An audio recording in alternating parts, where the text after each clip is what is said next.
내 평생에 선하심과 인자하심이 반드시 나를 따르느니 내가 여호와의 집에 영원히 살리라.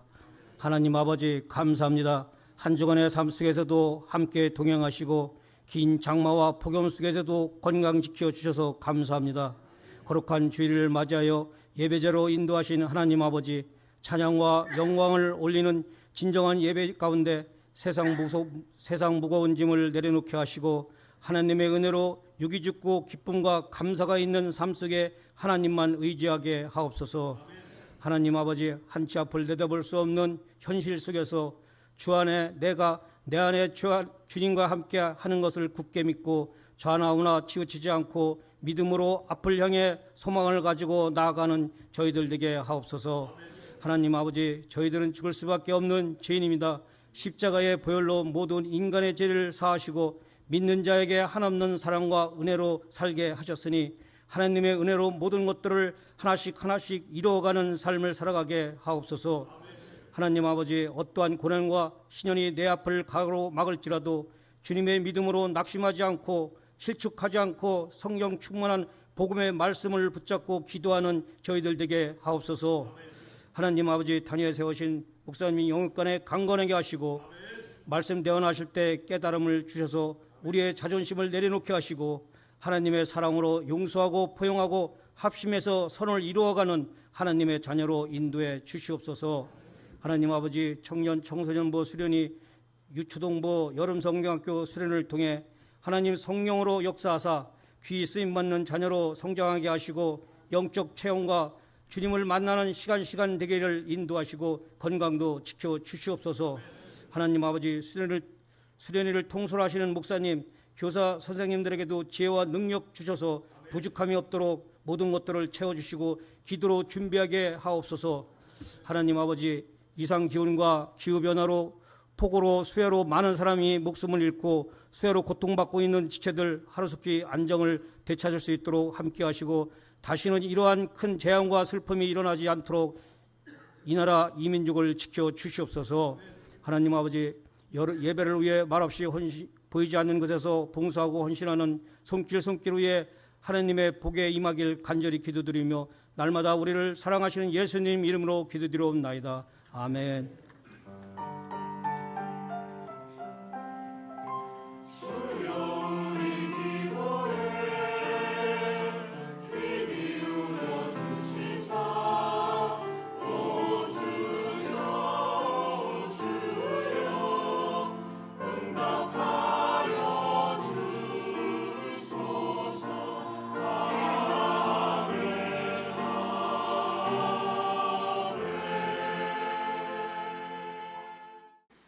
오늘 하나님의 말씀은 마태복음 18장 23절부터 35절 말씀이 되겠습니다.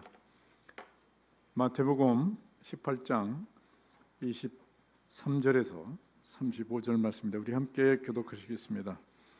그러므로 천국은 그 종들과 결산하려 하던 어떤 임금과 같으니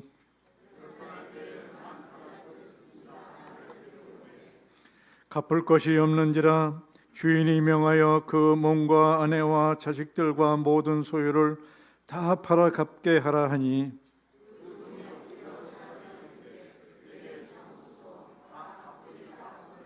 그 종의 주인이 불쌍히 여겨 놓아 보내며 그 빚을 탕감하여 주었더니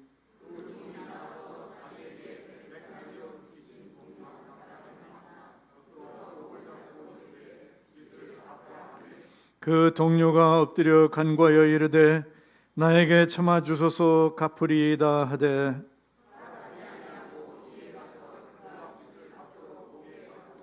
그 동료들이 그것을 보고 몹시 딱하게 여겨 주인에게 가서 그 일을 다 알리니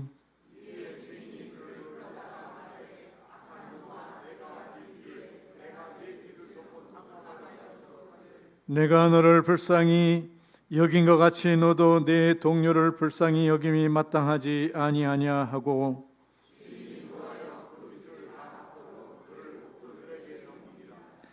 너희가 각각 마음으로부터 형제를 용서하지 아니하면 나의 하늘 아버지께서도 너희에게 이와 같이 하시리라. 아멘.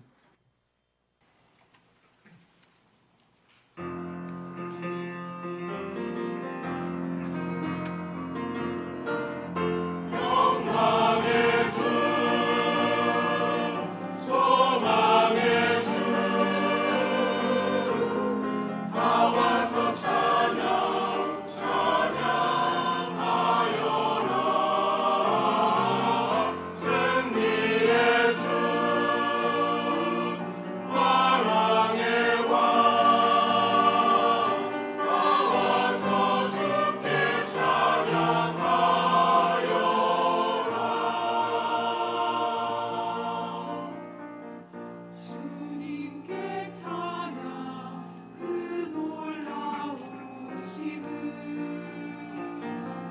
주님께 찬양 그의 위대하심을 다 찬양하라 주님의 선하심을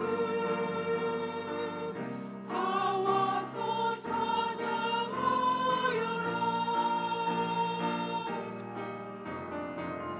주님께 찬양 그의 놀라우심을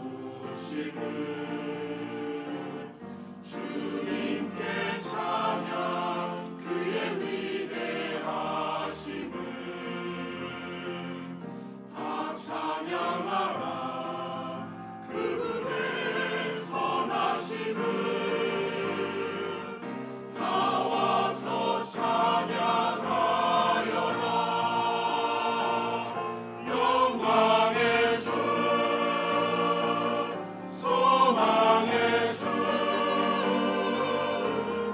다 와서 찬양 찬양하여라 승리의 주 만왕의 왕 다 와서 주께 찬양하여라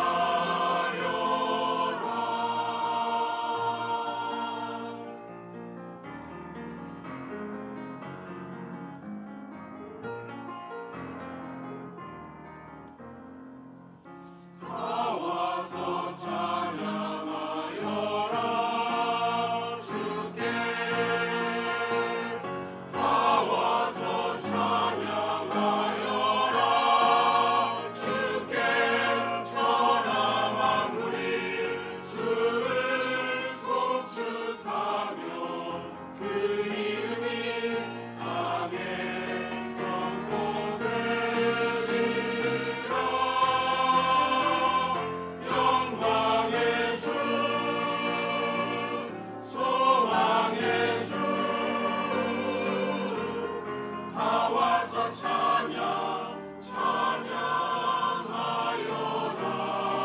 찬양하여라 승리의 주 만왕의 왕 다 와서 주께 찬양하여라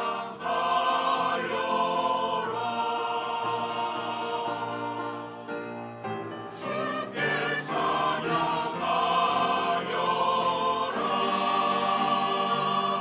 다 와서 주께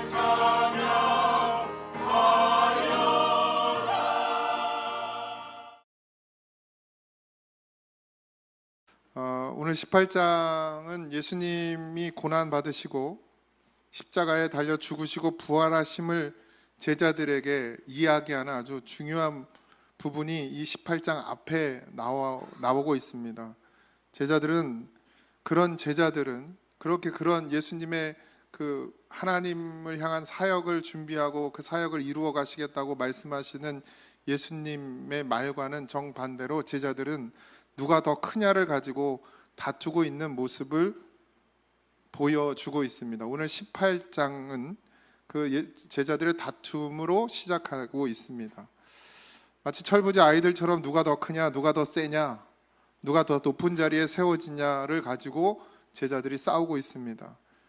제자들은 이번만 그랬다고 볼 수는 없습니다. 늘 제자들은 예수님을 따라다니면서도 그 마음 가운데 서로가 서로를 경계하고 시기하고 질투하면서 예수님께 가까이 가서 자기가 예수님께 인정받아서 나중에 예수님이 이 나라를 다스리게 될 때 자기가 한 자리 차지하겠다는 생각들을 늘 가지고 있었죠.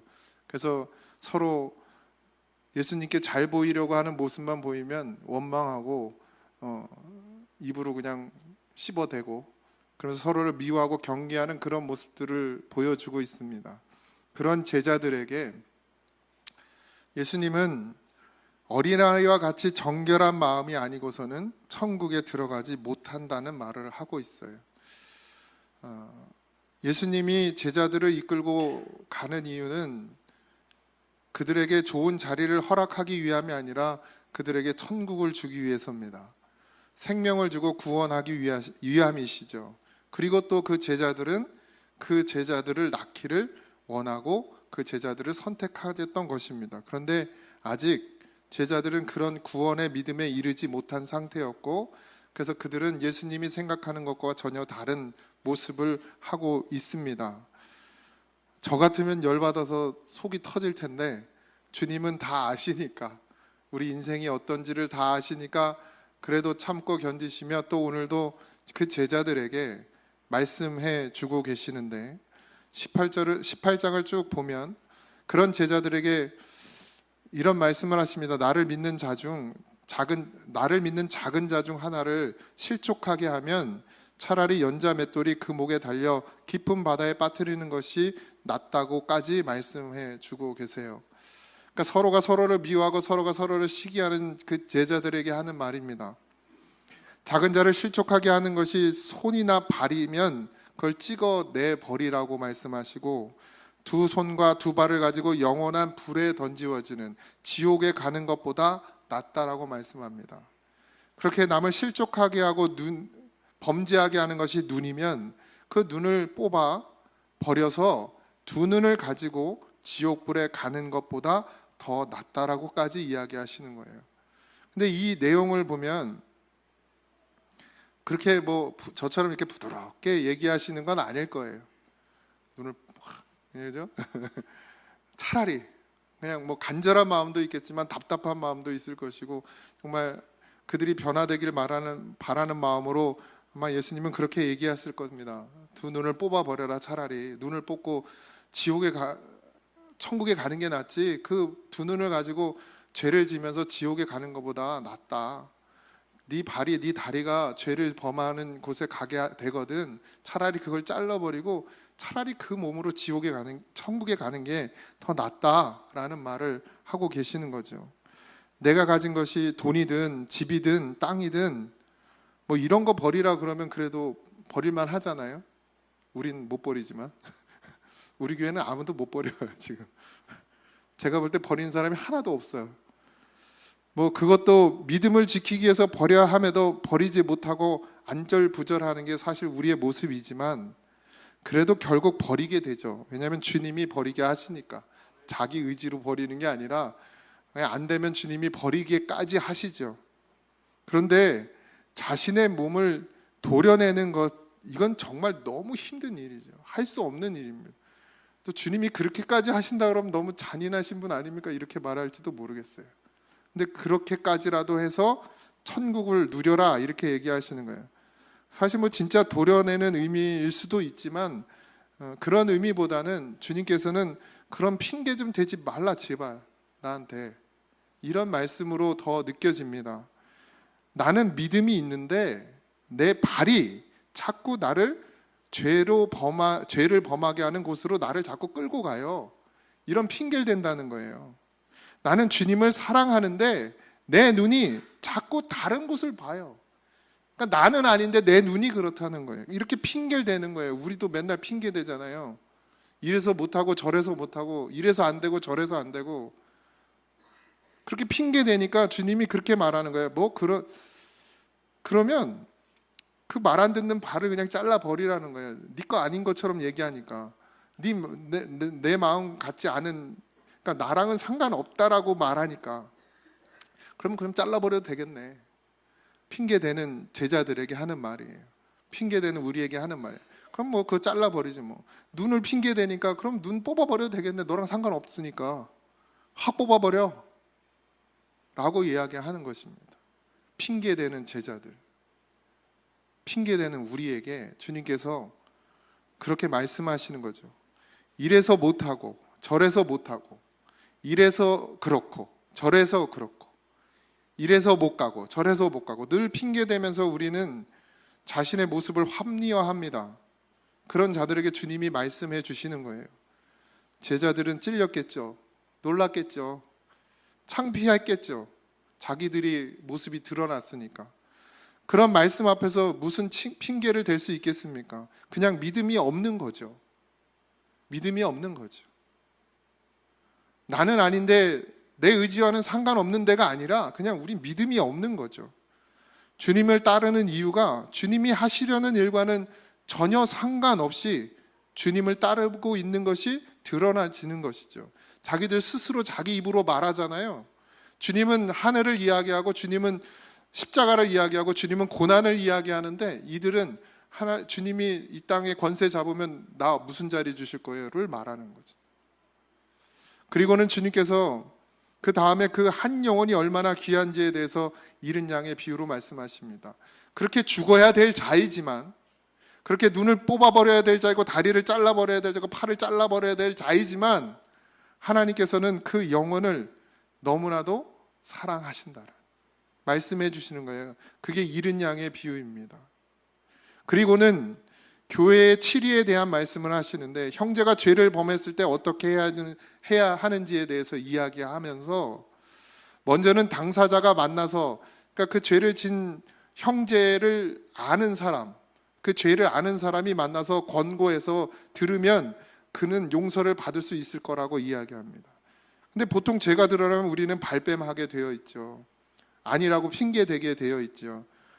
변명하게 되어 있죠. 그래서 해결이 안 되면 한두 사람이 함께 두세 증인의 입으로 가서 더 그 일을 알고 있는, 보고 확실하게 알고 있는 사람 더 데리고 가서 그에게 더 이상은 핑계할 수 없는 증거를 제시하게 하는 거예요. 그런데도 만일 그가 말을 듣지 않으면 교회 전체에게 이야기를 하고, 그래도 말을 듣지 않으면 형제로 여기지 말라고 말씀하십니다. 그런데요, 주님은 그럼에도 한 사람이라도 잃어서는 안 되는 것이 주님의 마음이고 교회다라고 결론을 내려주십니다. 그냥 불편해지면 안 보면 되고, 껄끄러우면 안 보면 되고, 꼴배기 싫으면 그냥 상종 안 하면 되고, 더 깊은 골이 생겨서 더 이상 교회 다니는 게 정말 힘들면 그냥 교회 떠나버리면 돼. 이까지 교회 옮기면 되지, 교회가 한두 개야 라고 하는 것이 지금 우리의 모습인데, 주님은 끝까지 용서하고 이해하고 하나 되게 하시는 것이 주님의 뜻이고 하나님의 뜻이라고 말씀하십니다. 그럼 지금 우리는 주님의 뜻을 따르고 있습니까?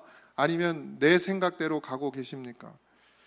누가 크냐고 서로 싸우고 미워하고 분쟁하는 제자들에게 이런 여러 가지 이야기를 하시고는 마지막에 용서할 줄 모르는 종에 대한 이야기를 제자들에게 던져줍니다. 오늘 우리가 읽은 본문이에요.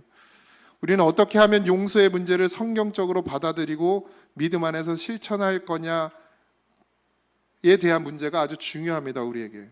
왜냐하면 구원이란 용서받은 일이고, 구원받은 자란 용서받은 자가 용서하며 살 수밖에 없는 삶을 살게 되는 것이 구원받은 자의 삶이기 때문입니다.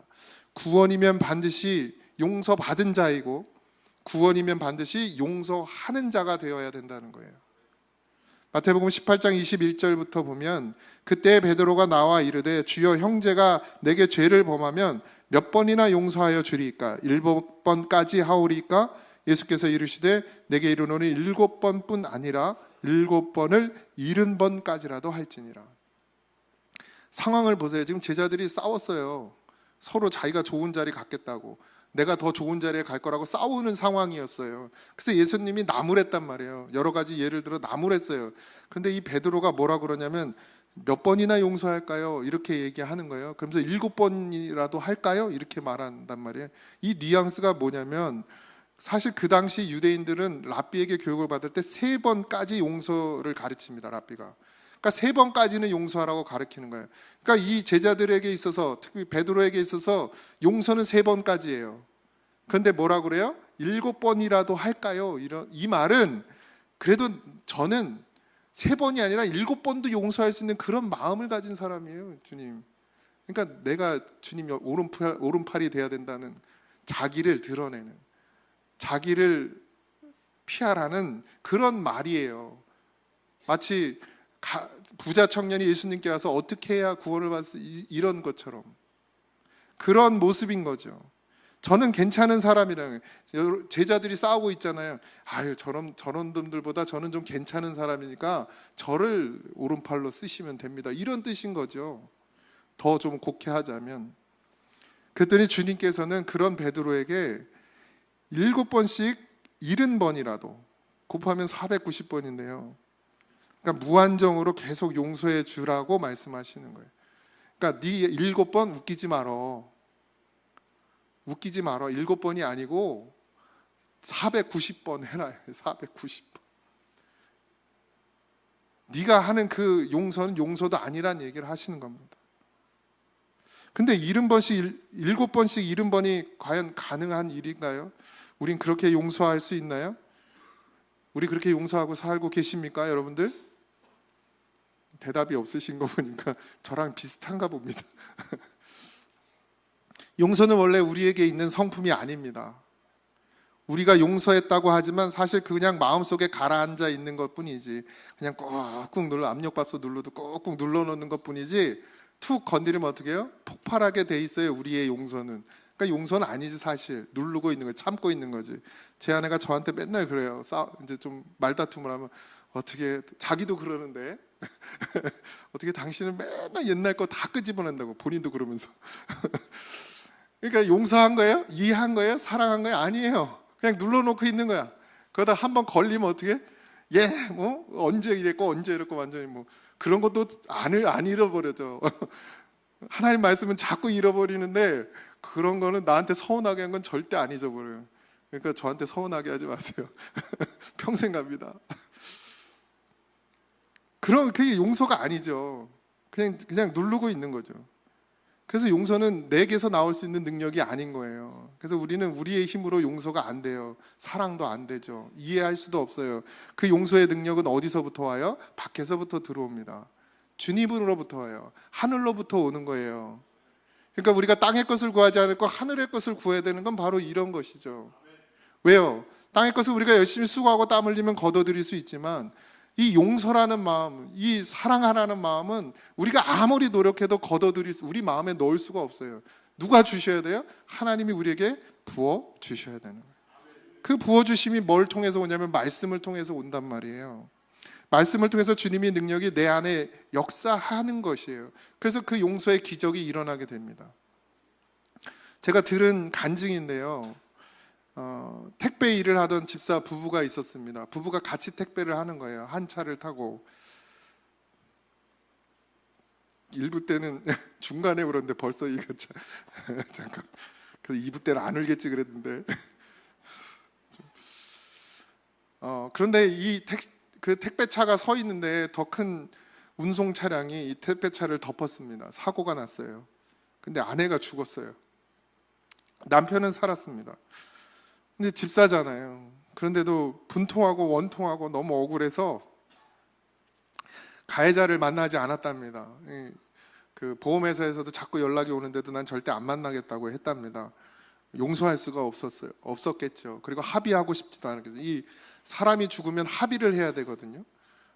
그래서 합의를 해서 그게 저게 돼야 어쨌든 뭐 법적인 문제도 조금 해결이 되는데, 다 아시겠지만, 근데 만나고 싶지 않았던 거예요.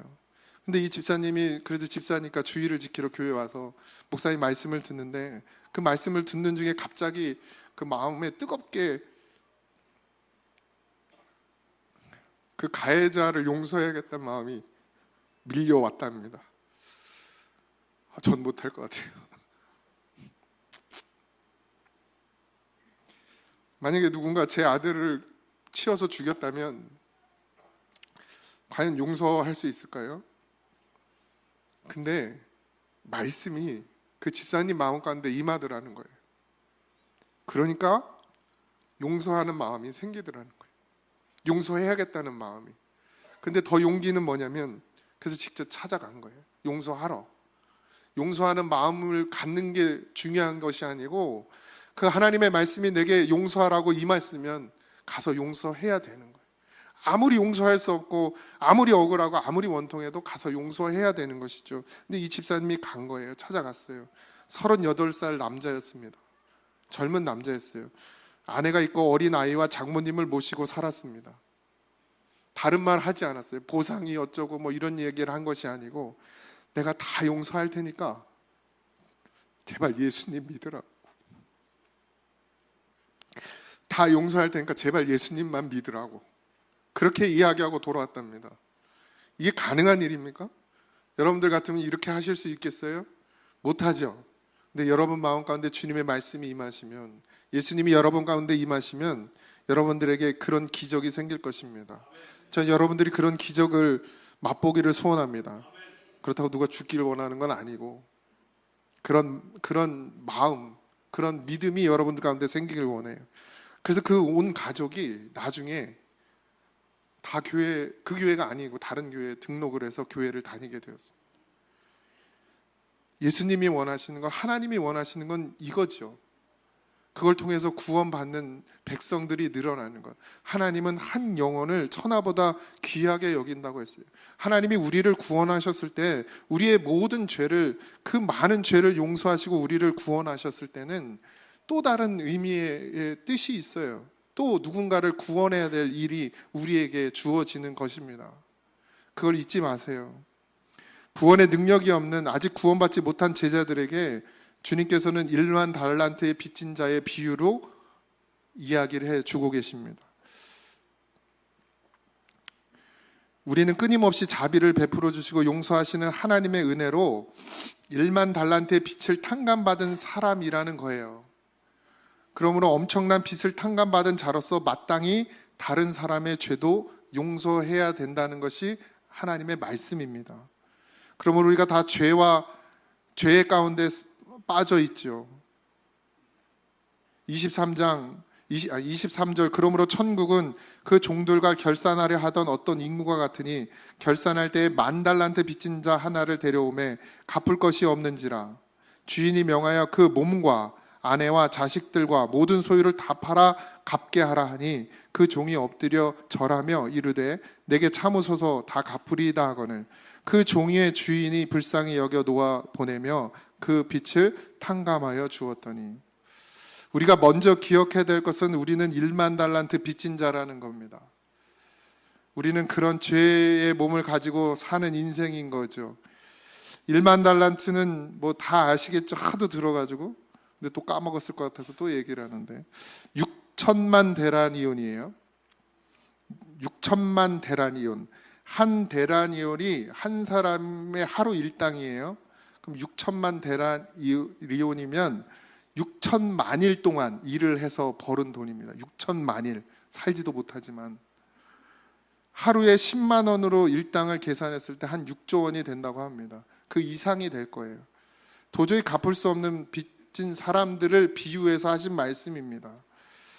우리가 그런 사람이라는 거죠. 그 사실을 영원히 지우시면 안 됩니다. 용서받고 구원받았으니 끝난 것이 아닙니다. 여전히 그 은혜가 아니면 내가 살 수가 없어요. 구원받은 백성이 될 수 없었음을 잊지 마시기 바랍니다. 구원받았으니까 끝났다고 생각하지 마세요. 왜 이렇게 말씀드린지 이따 결과가 나와요. 28절입니다. 그 종이 나가서 자기에게 100데나리온 빚진 동료 한 사람을 만나 붙들어 목을 잡고 이르되 빚을 갚으라 하매 그 동료가 엎드려 간구하여 이르되 나에게 참아 주소서 갚으리이다 하되 허락하지 아니하고 이에 가서 그가 빚을 갚도록 옥에 가두거늘 그 동료들이 그것을 보고 몹시 딱하게 여겨 주인에게 가서 그 일을 다 알리니. 이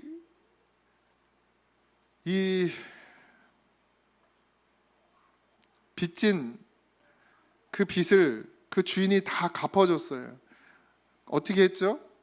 너의 몸을 그리고 네 자식, 네 아내까지 다 팔아서라도 갚아라고 했을 때 그럴 수 없었어요. 그래서 엎드려서 용서를 구했죠. 엎드려서 자비를 구했습니다. 그랬을 때 그것을 용서해주고 다 빛을 탕감해 주었던 그 시간이 바로 앞에 했어요. 그러고 나갔단 말이에요. 그러고 나가서는 누구를 만나요? 자기에게 빚진 자를 만나는 거예요. 그 빚이 얼마예요? 1,000만 원 정도였습니다.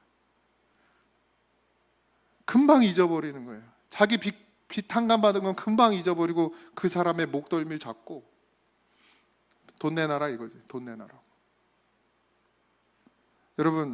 여러분들이 그 모습을 봤다면 여러분들은 뭐라고 얘기하시겠습니까? 저런 뭐 또 저런 인간이 다 있어 이렇게 얘기하실 겁니까?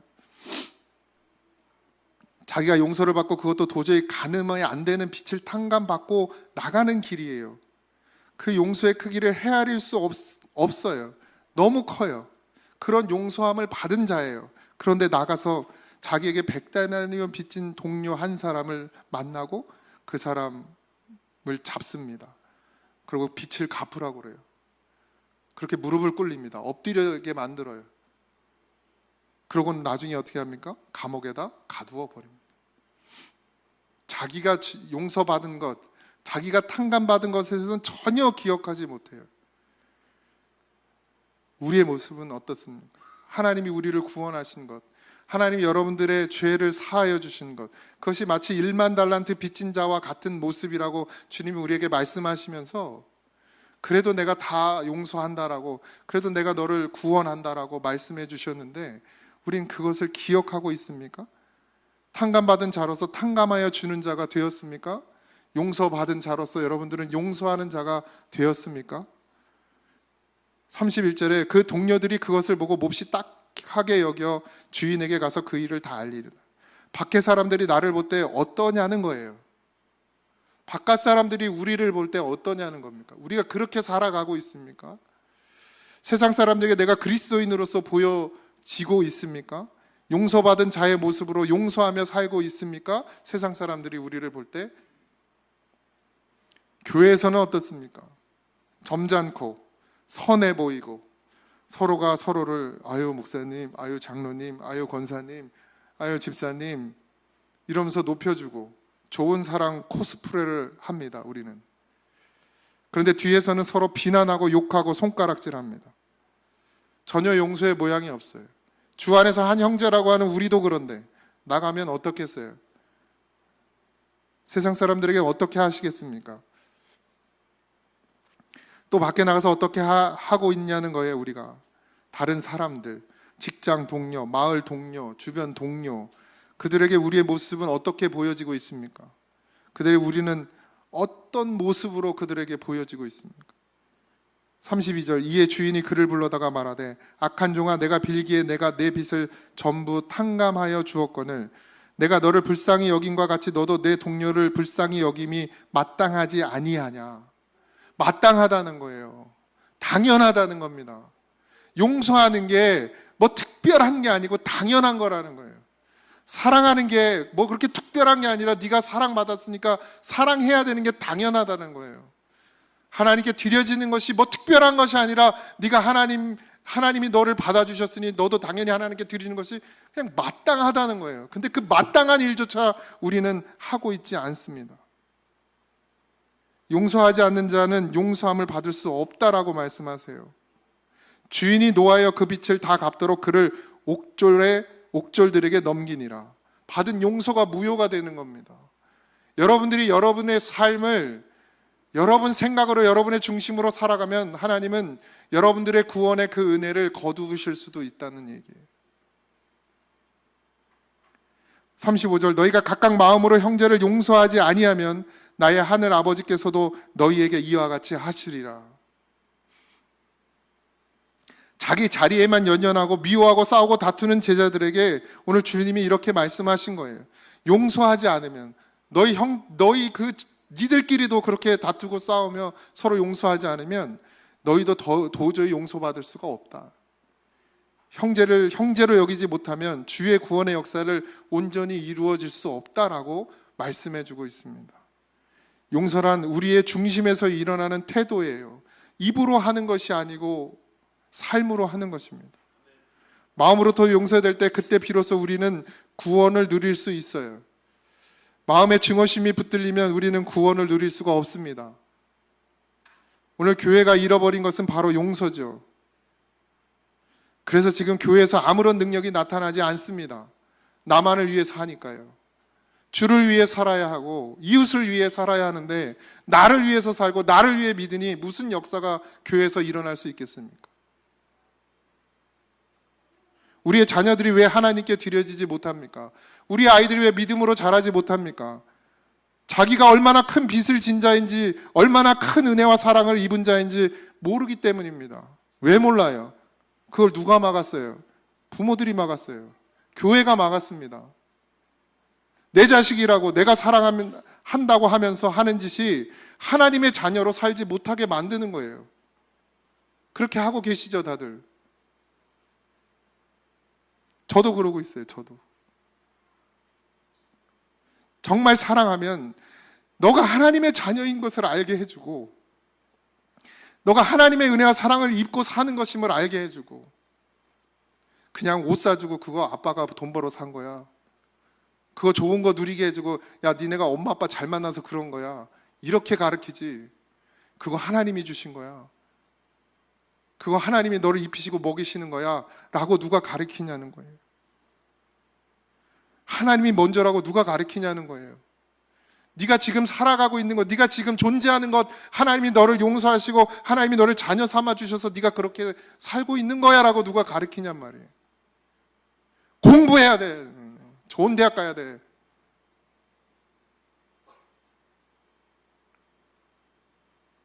교회가 그렇게 만들죠. 교회가 예수님 똑바로 못 믿게 만듭니다. 부모들이 그렇게 만들어요. 모양은 있고 조직은 있고 다들 그럴싸한 모습은 하고 우리가 모여 있지만 아무런 능력이 나타나지 않는 것은, 구원의 능력이 나타나지 않는 것은 우리가 주님이 우리에게 주신 용서를 통한 구원을 믿지 못하기 때문입니다. 믿는다고 말이 하는 게 아니에요. 그 믿음이 없으니 미움과 시기로 온갖 죄를 더 쌓아가기만 하는 게 이 교회입니다. 미움과 시기와 질투와 증오와 온갖 죄를 쌓는 그런 말이 아니라 용서로부터 오는 이해의 말과 사랑의 말이 가득해야 될 줄 믿습니다. 가정에서도 교회에서도 하나님이 너를 사랑하고 하나님이 너를 용서하셨고 하나님 없이 넌 절대 살 수 없는 그런 존재라고 말해 주세요. 그리고 하나님 중심으로 살게 하세요. 그리고 여러분도 하나님 중심으로 사십시오. 그럴 때 하늘의 아버지께서도 우리에게 더 큰 용서와 은혜와 구원을 누리게 하십니다. 저는 우리 모두가 하늘로부터 내려오는 구원의 은혜를 누릴 수 있는 그런 은혜가 우리 모두에게 있기를 소망합니다. 그런 여러분들이 되기를, 그리고 저가 되기를 주님의 이름으로 축원합니다. 하나님, 도저히 용서할 수 없는 자도 주님은 다 용서하시고 다 덮으시고 다 없게 하시며 우리를 자녀 삼아 주시고, 늘 죄 가운데 빠져 살는데도 하나님 우리를 날마다 불쌍히 여기시고 다시 세우시는 그 은혜가 얼마나 큰지 우리가 알지 못하니 주여 우리로 알게 하여 주옵소서. 우리의 삶 가운데서 반드시 드러나게 하여 주시옵시고, 내가 얼마나 큰 은혜를 받고 살아가고 있는지를 깨닫는 역사를 하나님 우리 삶 가운데서 행하여 주시옵시고, 그래서 이제는 아버지 하나님 모두가 나보다 나은 자로 여겨지게 하시며, 아버지 하나님 용서하지 못할 자가, 사랑하지 못할 자가, 앉지 못할 자가 없습니다라고 고백하는 고백이 우리의 삶 가운데서 나타나게 하여 주시옵소서. 이제는 우리 주 예수 그리스도의 은혜와 하나님 아버지의 크신 사랑하심과 성령님의 감화 감동 역사하심이 이제는 용서함 받은 자의 구원의 삶을 살아가려고 주님 앞에 기도하는 우리 모두에게 이제로부터 영원토록 함께 하시기를 간절히 축원하옵나이다. 아멘.